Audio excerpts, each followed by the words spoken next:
Buongiorno, buongiorno e ben ritrovati, 11:30 minuti e 35 secondi precisi. Siamo di nuovo qui ovviamente come ogni giorno per raccontarvi tutti gli aggiornamenti sulla emergenza coronavirus in tutti i suoi aspetti e sono tanti. Allora vi accompagniamo come sempre fino alla conferenza stampa del governatore Zaia e poi ne discuteremo insieme con tanti ospiti. Anche oggi i temi sul piatto sono tanti. La conferenza stampa del governatore Zaia, dicevamo come sempre alle 12:30, si attende di capire se può essere già pronta oggi la ordinanza di cui ha parlato Zaia ieri, un'ordinanza per mettere a punto novità su diversi temi. Le ha chiamate piccole partite, ma sono partite che possono ovviamente essere importanti, ad esempio le terme, anche i dispositivi, le mascherine. Si dice che ci possa essere una proroga all'utilizzo delle mascherine dopo il 3 di giugno all'aperto, vedremo se sarà così. Ci sono insomma una serie di elementi da commentare, a partire anche dai dati che verranno forniti sul contagio, un contagio ormai a livelli minimi in Veneto, e anche per questo ieri, lo sentiremo più tardi, Zaia ha detto il Veneto si avvia verso la normalizzazione attesa, ovviamente sempre seguendo le regole che sono di base per affrontare questa fase 2 dopo il lockdown.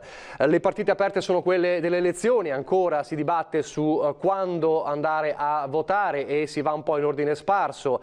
I governatori che chiedono o il 27 luglio, ma pare ormai improbabile, al massimo il 6 di settembre. Il governo, come sapete, è orientato verso l'Election Day 20-21 settembre. C'è chi propone nel centrodestra un'ulteriore dilazione più avanti, gli albergatori chiedono ottobre, insomma il quadro per adesso è confuso. In tutto questo c'è da affrontare la questione turismo, la questione economica.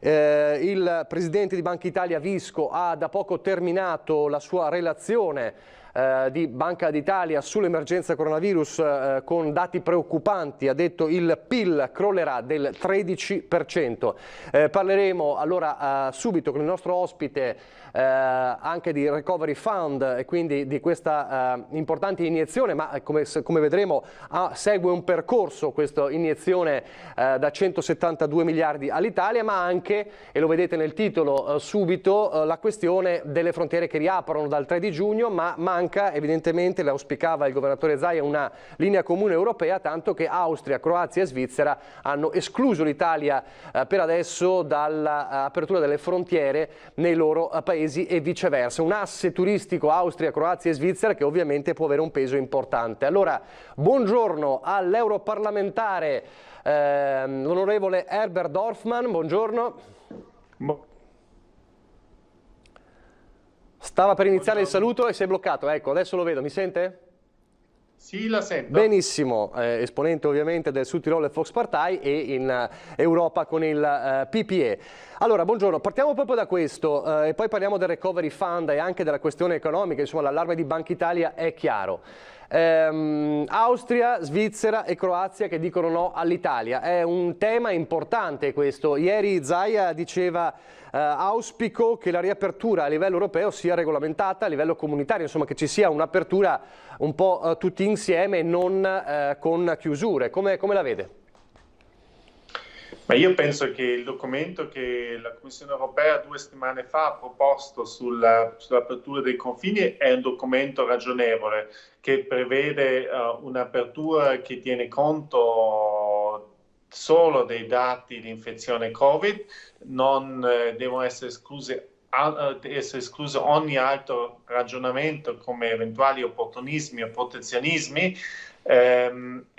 Può essere un'apertura anche a livello regionale di aree, perché se vediamo anche in Italia purtroppo abbiamo ancora zone dove i dati di infezione sono abbastanza alti, quindi bisogna anche capire che altri paesi chiedono anche all'Italia come venga rispettata, diciamo, la sicurezza di chi entra ed esce dall'Italia. Mi sembra però importante, questo non bisogna mai dimenticare, che l'Austria da qualche giorno ha messo in chiaro che non ostacolerà in alcun modo il transito di persone, quindi chi vuole venire dalla Germania verso l'Italia, questa è una questione di transito che funzionerà, quindi che dipenderà sostanzialmente dal governo italiano e dal governo tedesco se il turista tedesco per esempio vuole venire in Italia. Ecco, l'auspicio è che ci sia, come dire, ne parlavamo con gli albergatori qualche settimana fa, insomma prima degli ultimi aggiornamenti, l'auspicio è che ci sia una reciprocità, perché dicevano gli albergatori, il presidente di Federalberghi regionale, è inutile che noi apriamo il 3 se poi i tedeschi non possono arrivare da noi e sono, diciamo, il fulcro un po' del nostro turismo sulle spiagge.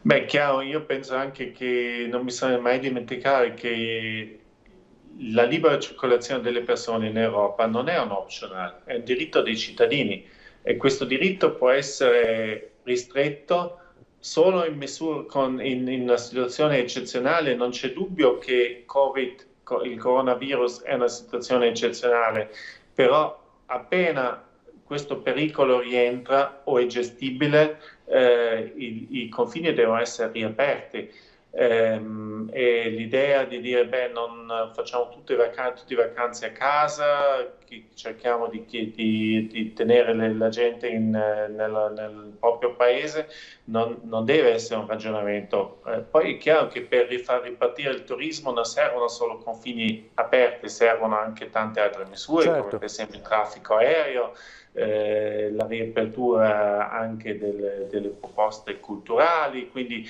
è molto più complessa la questione, però io spero veramente che dopo le difficoltà delle ultime 2 o 3 settimane adesso gli stati vadano veramente verso accordi o verso una riapertura più organizzata e ordinata, non solo nell'interesse degli albergatori, ma soprattutto anche di chi vuole viaggiare.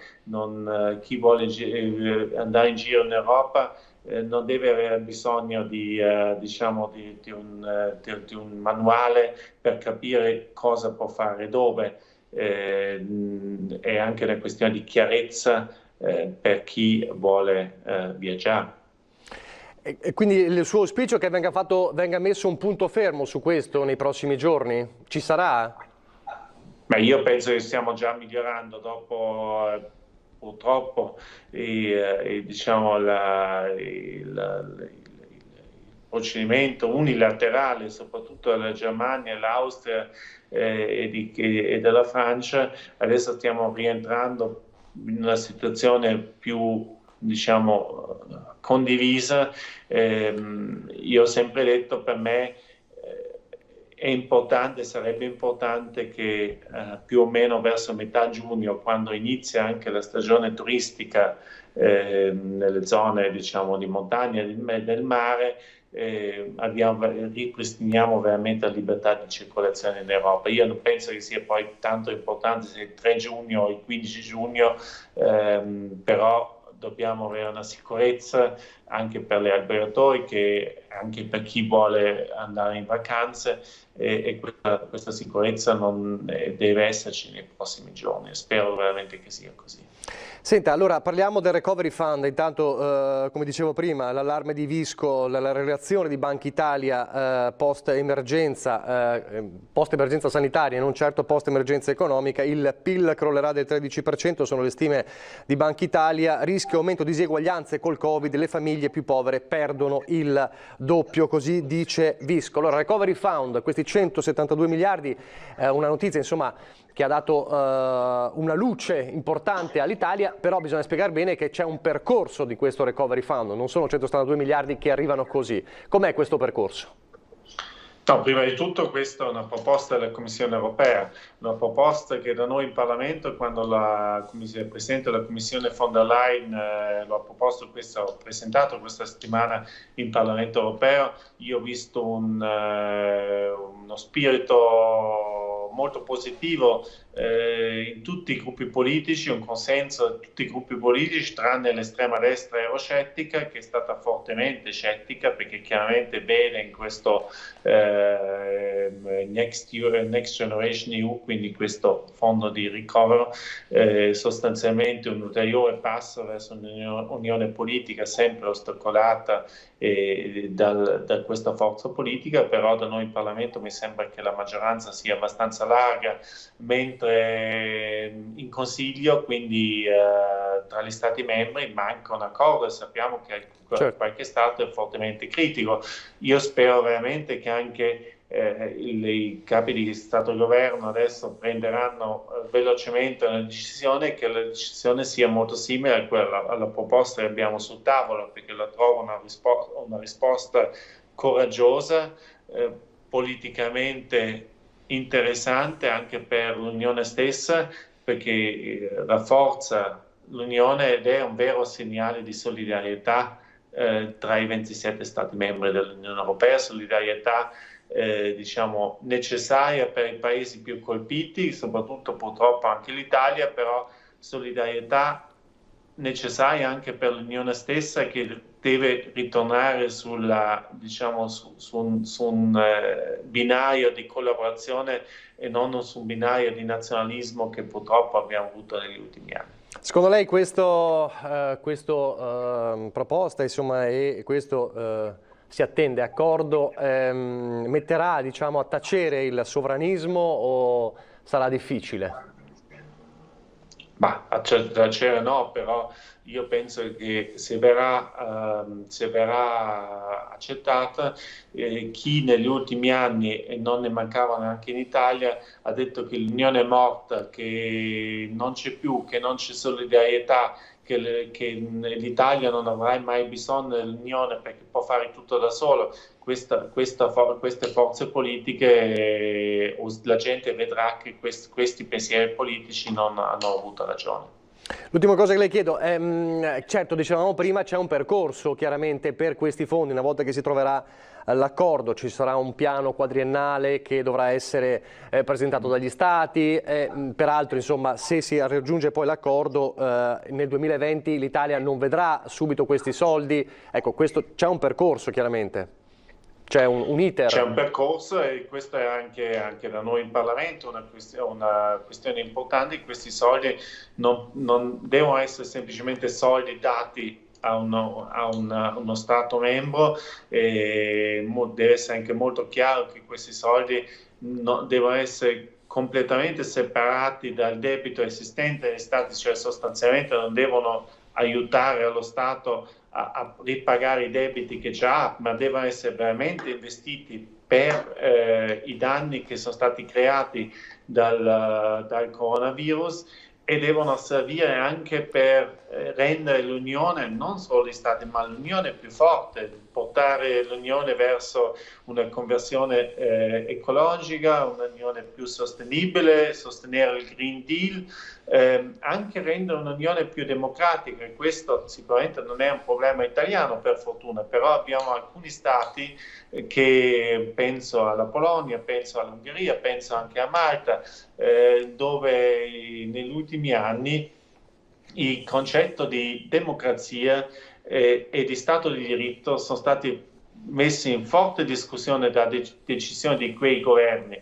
E io penso che è legittimo che l'Unione Europea in questo momento dice: beh, ti aiutiamo, ti mettiamo a disposizione fondi, però tu, Stato membro, devi rispettare le regole, che tra l'altro non sono regole calate dall'alto, ma sono regole che il Consiglio, quindi gli Stati stessi e il Parlamento europeo hanno deciso. Quindi se io faccio parte, lo metto un po' sul semplice, faccio parte di un club, devo anche rispettare le regole del club. Chiarissimo, chiarissimo. Grazie allora, grazie all'europarlamentare, l'onorevole Herbert Dorfmann. Grazie a lei. Grazie e buon lavoro all'Europarlamento. Insomma, è cruciale avere appunto gli input da Bruxelles. e dall'Europarlamento per capire poi cosa accadrà nelle prossime ore, nei prossimi giorni, soprattutto insomma il futuro di questa Europa alle prese con il coronavirus. Non so se abbiamo già il collegamento con Marghera, con Ilaria Marchiori, per fare così un'anticipazione della conferenza stampa di Marghera. Non ancora, fra poco avremo anche un altro ospite via Skype, l'anticipo è l'esponente di Fratelli d'Italia Fabio Crea, l'avvocato Fabio Crea. Nel frattempo, in attesa di parlare con i nostri ospiti, con i nostri inviati, mentre vi ricordo appunto la relazione di Banca Italia e anche il monito di Brusaferro, il presidente dell'Istituto Superiore di Sanità, che parla dell'apertura delle frontiere, dell'apertura delle regioni la prossima settimana, come di una sfida importantissima. Peraltro anche qui, e lo vedete nel titolo, si sta decidendo per la riapertura, perché la data del 3 giugno, insomma, che era preventivata, come sapete, vede alcuni governatori contrari, e quindi c'è il giro di vite, insomma, del governo nelle ultime ore con le parole del ministro degli affari regionali Boccia, che ha detto o si apre tutti insieme il 3 di giugno oppure ci sarà un rinvio, e potrebbe essere un rinvio di una settimana intorno al 10 di giugno. Quindi questo è un altro fronte ovviamente importante. Ci sono anche molte persone, molte famiglie che attendono di ricongiungersi dopo il 3 di giugno. Vedo Ilaria Marchiori collegata da Marghera, credo con Paola Barbato. Ilaria, buongiorno.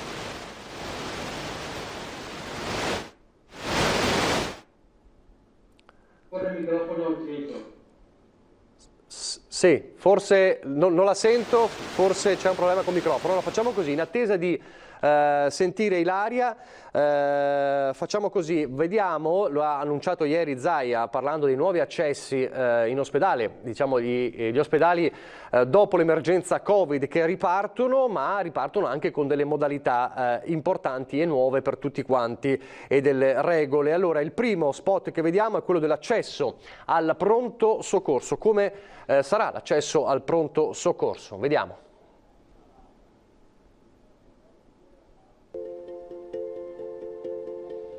La fase 2 prevede nuove norme di accesso alle strutture di pronto soccorso. L'utente ha l'obbligo di indossare mascherina e guanti, assicurando di mantenere la distanza di sicurezza interpersonale di almeno 1 metro. Non è ammessa la presenza di accompagnatori all'interno del pronto soccorso, ad eccezione di disabili, minori, utenti fragili, non autosufficienti e persone con difficoltà linguistiche. I pronto soccorso in questa fase mantengono percorsi differenziati per i sospetti Covid e per gli accessi per altre patologie. Al fine di identificare e indirizzare verso un percorso separato i sospetti positivi al virus, rimane attivo il pre-triage. In questa fase di preaccettazione vengono verificate le condizioni di salute dell'utente in rapporto al Covid-19. In caso di sintomi come febbre, influenza, tosse e mal di gola o segni significativi di sospetta infezione respiratoria da Covid-19, il soggetto viene sottoposto a tampone nasofaringeo e accompagnato in spazi del pronto soccorso dedicati fino all'arrivo del referto del tampone. Qualora non fosse necessario trattenere il paziente in osservazione, lo stesso viene dimesso a domicilio. In caso di emergenza, che non consente perciò di attendere il referto del test, il paziente viene trattato come infetto e gestito con tutte le precauzioni del caso. Analogo approccio è previsto anche per le persone che giungono al pronto soccorso in ambulanza, con la variante che il pre-triage va fatto al momento e sul luogo del soccorso. Al termine dell'iter diagnostico per Covid, il soggetto può venire ricoverato o, se le condizioni lo permettono, dimesso a domicilio. Così l'accesso al pronto soccorso, poi vedremo anche le attività ambulatoriali e l'accesso in ospedale. Ilaria Marchiori, ha ripristinato il collegamento, buongiorno.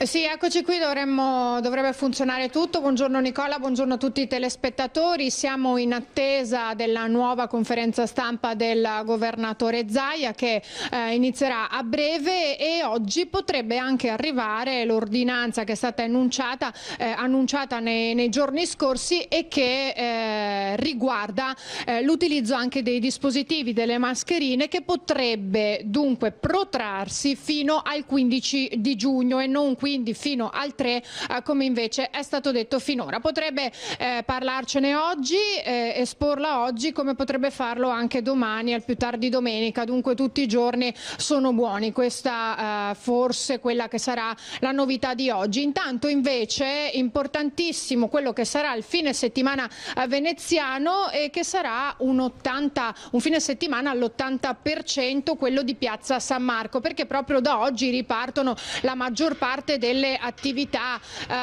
soprattutto i caffè, i bar eccetera, che sono pronti ad accogliere tutti i turisti che arriveranno in città per visitarla.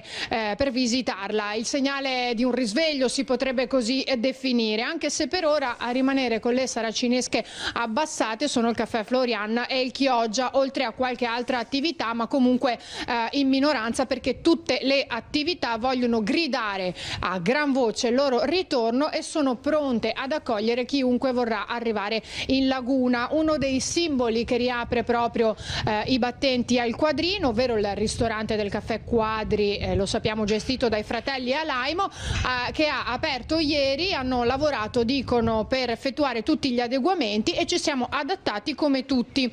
Per ora sarà attivo solo il bistrò, riferiscono i titolari, poi il Quadri aprirà il 18 giugno e dal 1° di luglio anche poi l'altra loro attività. Una ripartenza che però dovrà forzatamente fare i conti, e come lo sappiamo anche con meno posti, con i distanziamenti, e che quindi creerà anche dei guadagni minori. Però intanto quello che dicono tutti, che vogliono ripartire, che lo vogliono fare nel migliore dei modi, sperando poi piano piano di poter ripartire al massimo regime quando il pericolo sarà scongiurato. Però è importante perché anche Venezia in qualche modo si sta risvegliando, non l'abbiamo mai vista così isolata come in questo periodo, come in questi mesi, e dunque piano piano anche la città tornerà alla normalità.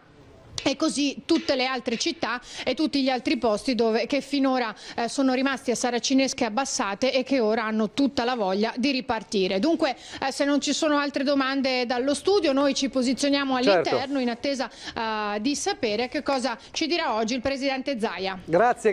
Allora, grazie a Ilaria Marchiori e Paola Barbato. Nel frattempo, lo diceva Ilaria, riparte in questo weekend la vera e propria stagione turistica. Ad esempio anche Bibione ha già al suo attivo oltre il 70% di prenotazioni tra hotel, villaggi e appartamenti. Rivediamo la luce dopo un periodo molto triste e di grande incertezza, conferma Giuliana Basso, presidente di Bibione Live, ma non abbiamo avuto dubbi sul fatto che avremmo riaperto dunque così Bibione, poi ovviamente Jesolo. Domani faremo un nostro reportage per capire un po' come sta andando la situazione sul litorale nel primo giorno vero e proprio di apertura della stagione turistica. Poi peraltro c'è il ponte del 2 giugno e quindi ancora di più ci sarà la possibilità di vedere, crediamo, la gente che frequenta il litorale. Ovviamente dovremo anche capire se tutte le regole verranno rispettate. Insomma, c'è sempre lo spettro degli assembramenti e l'utilizzo delle mascherine da seguire.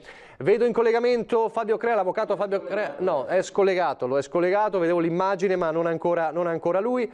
Allora, facciamo così, lanciamo una velocissima pausa pubblicitaria e poi dovremmo collegarci con l'avvocato Fabio Crea.